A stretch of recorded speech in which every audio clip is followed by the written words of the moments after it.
Well, welcome to a new Team CGC 9.8 video. So I've had a couple questions about my collection and, how many CGC 9.8 books I have and how I store my collection and things like that. I thought it would be a pretty good idea in a fun video to just show you the entire collection. And I have kind of 3 standard issue CGC boxes full. So I thought, we'll do them kind of over a 3-part series because they're full. So I think going over them will hopefully not be a super long video.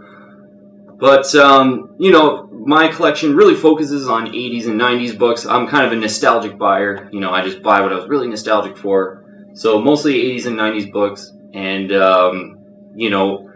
getting into just buying CGC 9.8s was just kind of odd, I would say. I think it's kind of 2 things. I'm just a bit fetishy in general about, maybe it's a little bit of OCD about wanting to have, the top grade book, the highest graded book. But I've also read some things in Overstreet where some of these Overstreet price guides from the past couple of years. Before the price guide, there's like dealers and kind of seasoned collectors that do their sort of Overstreet article for the year. I always found those really interesting. And, a couple of those say that, for 80s and 90s books, they were so well printed, you kind of want to stick with the CGC 9.8s if you're a serious collector. So kind of those 2 reasons, I think, just, allowed me to kind of go after a lot of these CGC 9.8s. So yeah, you know what? Put this on the floor. Yeah, just, standard issue CGC boxes. I've put them in. They're kind of short boxes, I guess. I'm going to put them on the ground now because it'll be easier to kind of grab them. Yeah, and if you haven't already, please, I invite you to join the team and subscribe to Team CGC 9.8. And, love to have you on our comic book collecting team. And when you press subscribe, the bell will pop up. Hit the bell for all the latest notifications. Add me on Instagram and Twitter. I'm really active on Instagram more so nowadays. But yeah, all the links are in the description below. Okay, so box number 1 of my entire collection. Let's just get right into it. So I kind of showed this issue on Instagram and Twitter, kind of teasing this video, I guess, first out of the box. Amazing Spider-Man 431, first appearance of Cosmic Carnage, I guess you could call it. Carnage and Silver Surfer appearance. It actually doesn't say first appearance of Cosmic Carnage, but... So for me, this is kind of my favorite Carnage issue besides the first appearance of Carnage 361. Cosmic Carnage, great cover. 1998 comic, so it came out during that kind of comic book recession kind of thing, so there's not a whole lot of them in the CGC 9.8. But I just love the cover, and that's one I'm nostalgic for. But I bought that when it first came out. Second book here, Amazing Spider-Man 361 in the newsstand edition. Yeah, I just bought this about a month ago now, it might have been. First appearance of Carnage. Really solid copy. That's what kind of sold me on this one. I have a direct copy too, so we'll get into that one. But yeah, really nicely centered along the spine. Really solid issue, and threw up a bit and won it. Yeah, really happy to kind of have a newsstand version of first appearance of Carnage. Yeah, it was $405, I believe, or $407 or something like that, US dollars for that one. And I also have a first Carnage in the direct. So, the UPC newsstand version was the first one. This is the direct version. First appearance Carnage, first print. This one's extremely high grade. The colors are really great. Actually, this was a part of the 11 books that I got CGC'd myself. Came back to CGC 9.8, and I pretty much knew this was because the person I bought it from said they bought it on the first day, stored it away in an air-conditioned home, and never, ever, ever touched it. And was seemed pretty meticulous. And these are one of the whitest pages I've ever seen in a comic book, really, to be honest. So really high grade 3, first Carnage. Plus I got the newsstand. That is just, I feel so good about that. The pride of ownership's kind of off the scale. Carnage Part 2. This was a part of the Carnage Part 1, Part 2, Part 3 that I bought from that person who said they bought them on the first day and kept them in really great shape. This one is CGC 9.8 as well.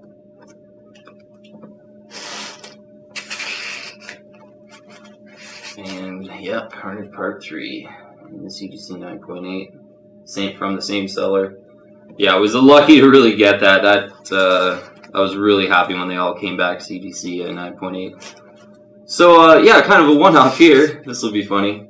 A 9.6. I do have one. Yes, so this was a part of the 11 comics that I had graded myself. Came back 9.6 white pages. Yeah, number 317, Amazing Spider-Man Venom cover.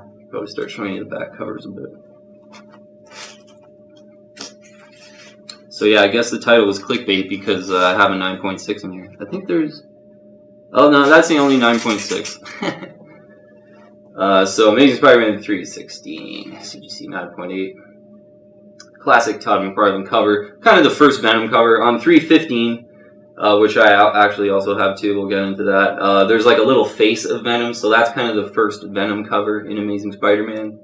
But this is really the first Venom cover that is just amazingly cool too. Super collectible. I recommend, you know, if kind of Amazing Spider-Man 300 is kind of out of your budget, that's a really good one to get if you're a huge Venom fan. It's like $260, I think it sold for a couple weeks ago or something like that. Yeah, so also got 315 in CGC 9.8. This is a cool one with the white cover. Pretty hard to get in the high grade these white cover books. And yeah, see Venom's face here. I think this is kind of the first sort of Venom cover in Amazing Spider-Man. Cool Hydra Man cover, McFarlane issue. Where am I here? Okay, yep. Okay, so next book. Yeah, this is the one I grabbed about a week ago. The book, The Silver Tuna. Yeah, Amazing Spider-Man 300. First full appearance of Venom. Classic Amazing Spider-Man 300 Todd McFarlane cover.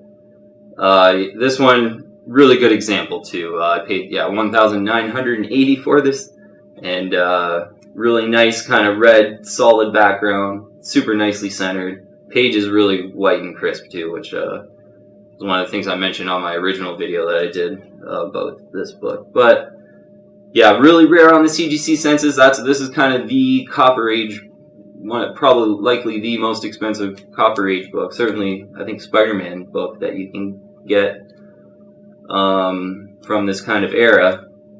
First full appearance of Venom. I think, you know, Venom, the way kind of Donny Cates and Ryan Stegman are doing the symbiotes, I think is really good for kind of just the long-term potential of first appearance of Venom and first appearance of Carnage, which luckily I have, you know, quite a few of. And yeah, my other Amazing Spider-Man 300, this one I purchased kind of early on in my, CGC 9.8 hunting. And a really nice copy, too, in the old case. Yeah, these old cases are pretty nice. They're nice and feel a little bit smaller than the newer cases. Really nice copy, though. Perfectly centered. Really good colors. Not as good colors as the one I bought in the new case. But still a really good example. Probably even more nicely centered along the spine. This one's like perfectly centered along the spine, where you see the Marvel Comic Group small print on the spine. Yeah, really good example. No Newton rings on this one either. Yeah, both of my 300s don't really have any Newton rings. This is a really good, great copy though. The one difference I mentioned in this, the pages aren't as white as in the one in my new case. Kind of a slight difference there in my 300s. Next book, Amazing Spider-Man 298, and this is like super nostalgic. This book for me, yeah, this is kind of the book where I really wanted Amazing Spider-Man 300 when I was like 10 or 11, but I couldn't really get it. And this one I think I bought for like 15 or 20 bucks way back then, and it was in I think pretty decent shape too, and it was kind of my pride and joy. So lucky to have a CGC 9.8. First Todd McFarlane Spider-Man. And it's like first appearance of Eddie Brock in cameo. But yeah, kind of a cool white cover that is quite pretty. You see them quite, pop up on eBay. This will go for about $260, $275, similar to an Amazing Spider-Man 316, that Venom cover. Next book is Amazing Spider-Man 252. So yeah, obviously this is kind of my Amazing Spider-Man box.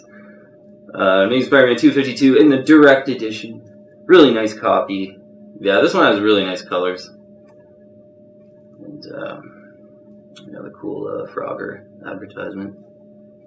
Amazing Fantasy 15 cover homage. Yeah, and this book I think has done really well because it's an Amazing Fantasy 15 cover homage. and I think over time it'll continue to do well because, yeah, I think Amazing Fantasy 15 is like the book, and obviously not everyone can afford it, so these are becoming kind of pretty go-to. I know that's kind of why I bought them in a sense, and them meaning I've got another one in the newsstand version.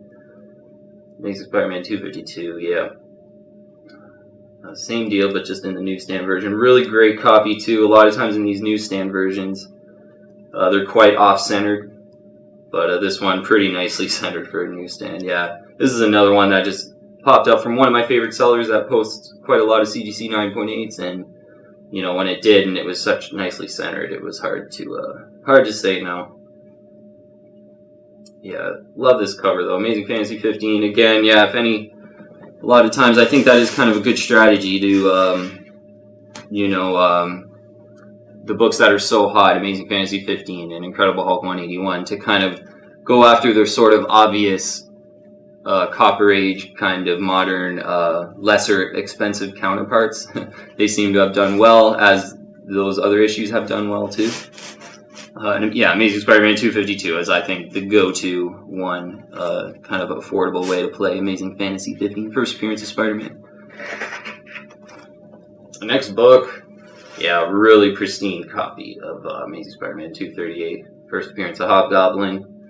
And yeah, I kind of got a thing for villains, I think, because I don't think I really set out to get first appearance of villains, but just all my books are like first appearances of villains usually. Yeah, Hobgoblin's such a classic villain. This cover being cover swiped quite often. Really good, too. I love some of these cover swipes of this book. But yeah, classic book. Lucky to get it in the CGC 9.8 white pages with the tattoos, too. Yeah, this thing was, I think it was over $1,000. And I've seen, you know, some of these go for kind of under that at times. You know, kind of in a weird, you know, in an auction where maybe the pictures didn't look that good or something, but I think over time, you know, this will do well. Pretty good, looks good on the CGC census too, as far as I think the 9.8 ratio is like 8%. So not quite like Amazing Spider-Man 300 rarity, but yeah, 8% is still really low and still really rare. Okay.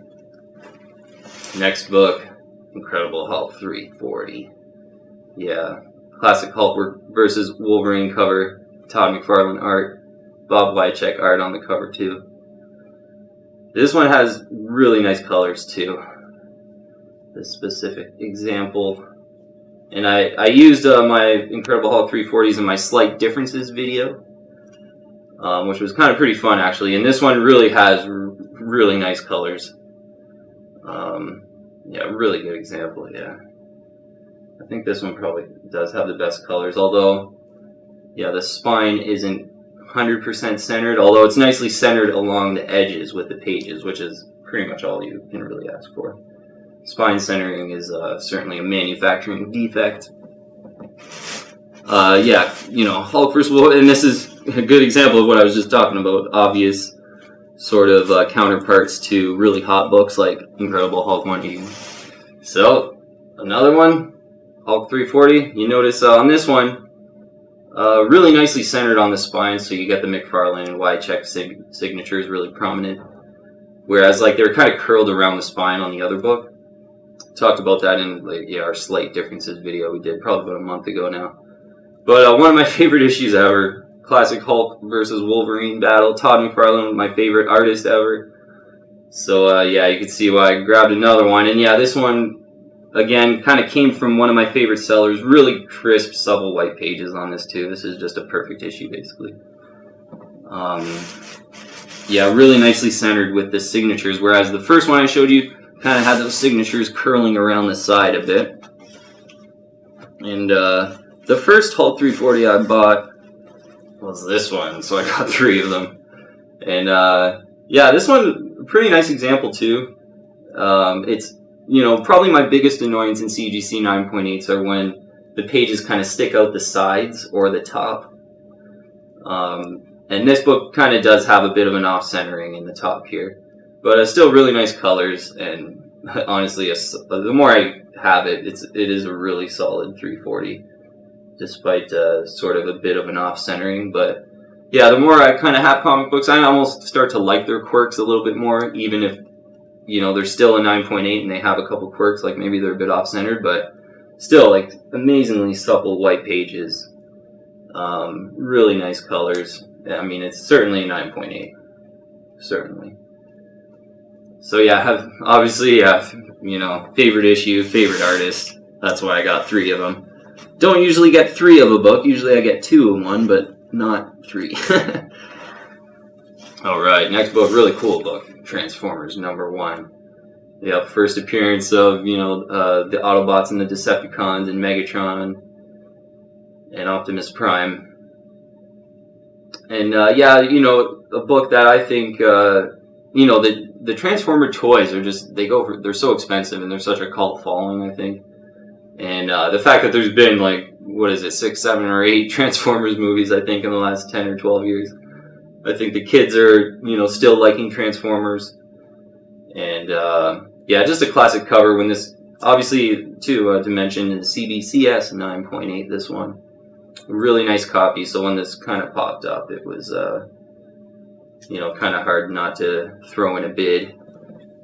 I think just over the long term, first Transformers ever in comics. I mean, that's gotta do well over with a really long term time horizon. So I bought this Transformers book before I bought the Transformers #1, Transformers #80. So this is the last issue in the CGC 9.8, and like in the Overstreet price guide, this book is the second most expensive Transformers book, like as far as worth. In the Overstreet price guide, the first one is the #1, and then it's this one. So there are, on the CGC census too, I forget the exact number, but there's not a lot of these on the census at all. So I think that's another reason to want this. This is a part of, I believe the last 5 or 10 issues of Transformers were low print runs. And this being a low print in the CGC 9.8 white pages. Yeah, it was just kind of an opportunistic buy.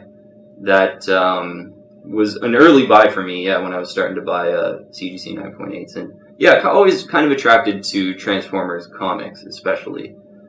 Funny, like I never really played with the toys that much growing up. So that's kind of odd that, but always been attracted to like some of the covers of Transformers. Even G.I. Joe, Real American Hero, I really like some of those covers too, but kind of never just had the opportunity to buy any. Okay. Next book, X-Men, Uncanny X-Men, #112. So really like this Magneto cover, and this was a bit of an opportunistic buy. I remember purchasing this. I was searching like X-Men CGC 9.8 basically, and yeah, really love this era of X-Men.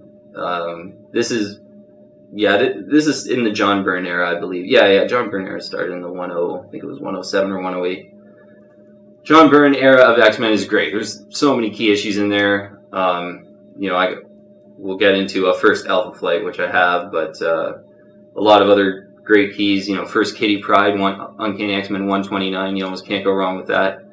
The one I'm really searching for is Uncanny X-Men 141, the first part 1 of Days of Future Past, and it's like first Rachel, first Phoenix #2. Really classic cover. I know I have like the T-shirt of that cover, but I don't have the CGC 9.8 of it. But yeah, this book was just more of, you know, not a key issue. Just I'm a big fan of Magneto, and yeah, I think the whole villain thing runs through. Love villains, so big fan of Magneto. Really great cover, really great example. Super centered, white pages for a 1978 book. Really white pages.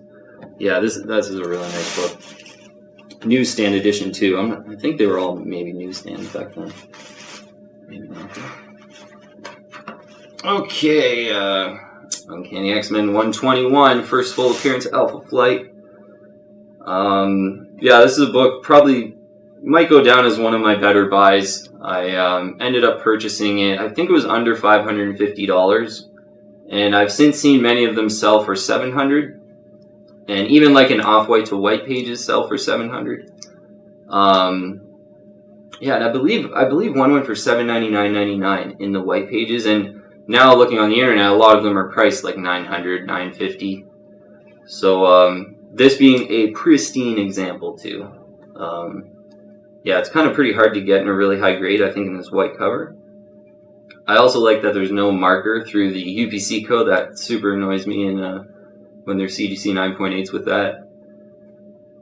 And yeah, I think out of this whole era, this is probably a really good book to get because X-Men 120 is so expensive in the CGC 9.8. It's like, I think it's like $2,500 or something like that. Maybe in an auction you get it a little over $2,000. And that's where it's like made in Canada, and it's kind of the Wolverine Canada cover.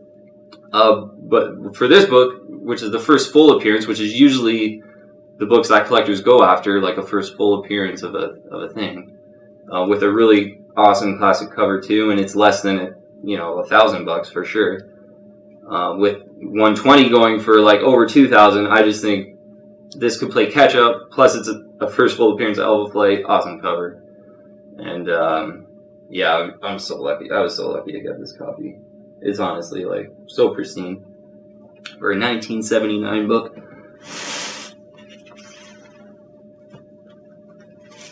So I mentioned I was wanting to grab Uncanny X-Men 141 because I have a really nice Uncanny X-Men 142 in the newsstand version too.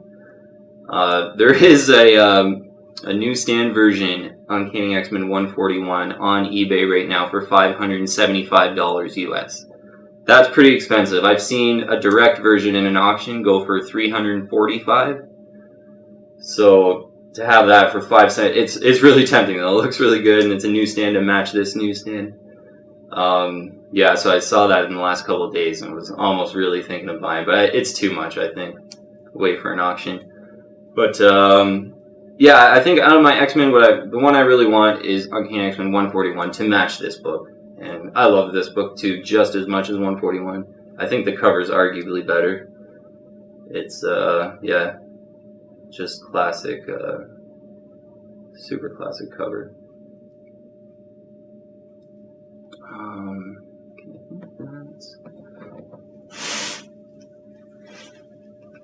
Yeah, I think that the Uncanny X-Men 141 and a Spawn #1 in the newsstand CGC 9.8 are kind of the two books that like stick out to me that I really, really want right now.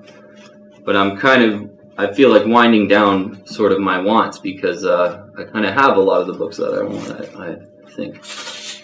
Next book, Silver Surfer number 44. And first appearance of the Infinity Gauntlet. And yeah, a cool kind of story about this book is a good lesson, I would say, too. Luckily, it didn't cost me too much, but I'll actually, really quick. Because I got two. And one of them I had purchased during, like, Avengers Endgame was in theater. It, like, hadn't, it was probably in theater for maybe 3 weeks at that point. So Avengers Endgame was in theater. One of these popped up on, like, an auction. And ended up winning that one for, I think it was $225, which I think is, at this point, I think it's kind of an elevated price, seeing what some of the prices have done on this book since then. But I think at the time, it was kind of a fair price, whereas, you'd see a lot of buy it nows for this book, kind of $300 or $350 during that time.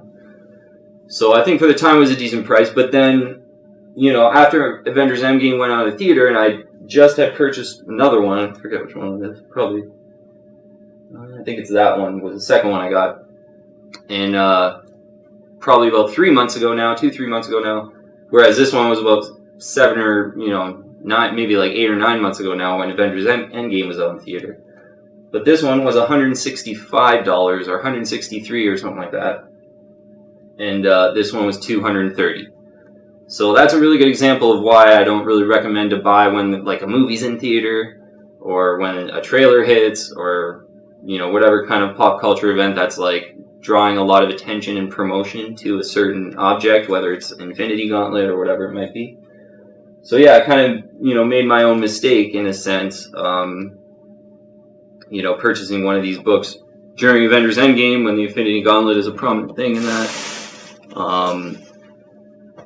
And yeah, I waited, maybe 5 or 6 months, and saw one in an auction from like a pretty prominent seller, and got it for $160 something. So yeah, $230 to $160, and that's a really good example of some of the things I'll talk about like kind of avoiding buying in that promotion-filled, hype-filled environment, because the prices are going to be inflated during that time. And yeah, if you're patient, you wait like 5 or 6 months, I would say, everything calms down a little bit, and even better, you might even get a lull in the hype because everyone's just kind of exhausted from, you know, all Avengers, all Infinity Gauntlet. And I think that's kind of what's happening actually right now. I'd really recommend buying a Silver Surfer 44, first appearance of Infinity Gauntlet. There's not too many of them on the CGC census for like an early 90s book. It's like, yeah, I think it's like 200 or 300 or something like that. Whereas early 90s books with like a cool first appearance, I always assume there's just like 6, 7, 8, maybe even 1,000 or 2,000 of them, which is usually the case. Okay, you know what? That is box number... Oh yeah, you know what? I almost forgot. That's box number 1 of my CGC boxes. So I have a magazine. That's an older magazine that I keep in this box because it doesn't fit in the CGC box. So this is the last book of the video, and we'll wrap it up. But I got a CGC 9.8 white pages of Vampire Tales number 6. So this was just kind of a completely random buy for me. I did do a video on this too, and like maybe my first 10 or 20 videos on the channel. But you know what? I did not look on the census today. But when I did do that video like 2-3 months ago, the cool thing about this, and the reason I bought this, is this is a 1 of 1. This is a 1 of 1 on the CGC census. There's only one CGC 9.8 in the world, and it's a white pages, and it's this one. And yeah, this is the first kind of solo Lilith story, who's the daughter of Dracula. So it's kind of got like a secondary first appearance. It's not her first appearance, but it's basically, yeah, her first solo story, which is kind of cool, actually. Daughter of Dracula, Lilith.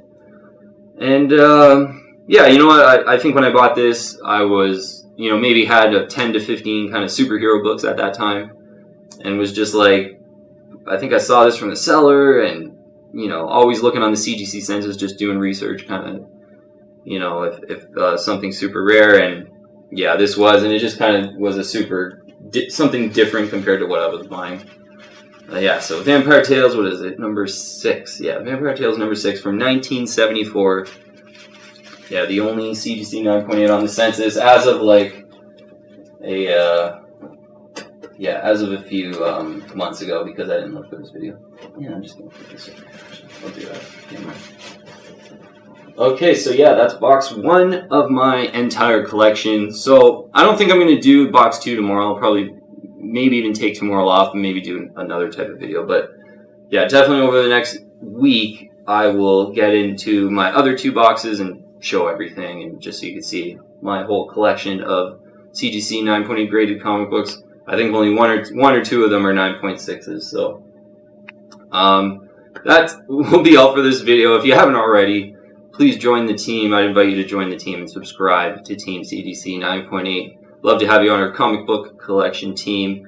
And, you know, when you press subscribe, the bell will pop up. Hit the bell for all the latest notifications. Trying to do pretty consistent videos, and, you know, get more subscribers at this early stage is pretty important. So that'd be super appreciated. That'll be all for this video, though. Pretty fun video, just getting through everything. Pretty different than what we normally do. But thanks so much for watching, everyone. I'll see you on the next one.